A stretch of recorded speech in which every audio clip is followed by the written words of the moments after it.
challenge is called Geometry Basics, Circle Area in 2D. This series of katas will introduce you to basics of doing geometry with computers.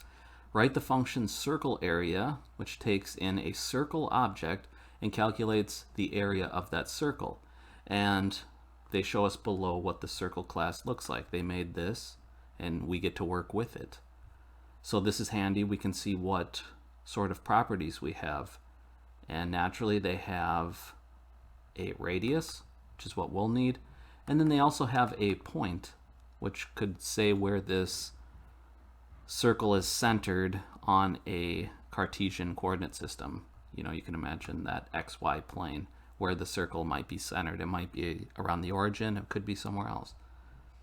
And then they show us the point class as well, which just has those X and Y values.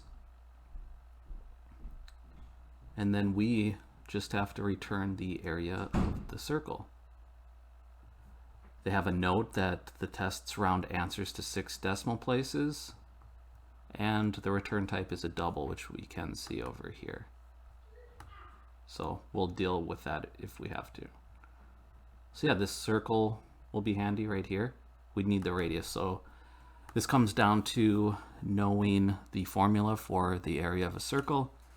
You're free to look that up if you don't remember that from geometry class. It's been a while for some of us, right? So you could say, well, we know the formula is pi r squared, and we've used pi, we've used exponents, and if you recall, I've done that with the math class before. So let's go ahead and do that power first. Let's grab the radius and notice that it's a double and it is accessible. Notice they put private with the setter here, which means we couldn't change the value, but we're passed in this circle object, and the get is not private, so we can access it, and it will tell us, it'll give us a double specifying what the radius is. So that's what we want. We want to take the circle, you use that variable name that was passed in, and then we access its radius property, capital R. And then remember, for the math pow function, you take the number that you want to raise and then you provide it the power that you want to raise it to. Since we're squaring it, I'm just putting it to the second power. And so that's our radius squared, and then we multiply that by pi to get the area of a circle. And there's a constant in the math class called pi for this. So I'll try this pi times r squared. That's what this means. We'll go ahead and test. And we're green, we're clear to submit. Looks good. So yeah, that one came down to remembering the formula, and it's perfectly fine if you have to go look it up. There's nothing wrong with that.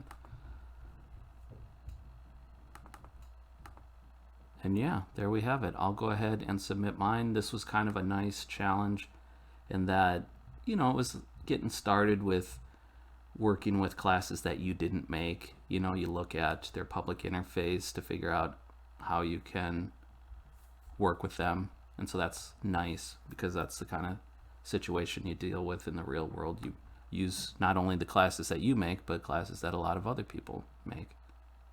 So that was a nice little example. I like that one. I'll go ahead and submit. I imagine we will see a lot of this. You could have just said circle.radius times circle.radius, like this top answer did, instead of math pow. They also used the pi constant. And so yeah, you're going to get a lot of that. Here's what we did. Yeah, it's pretty much what everybody did. So you know where to find me if you have questions.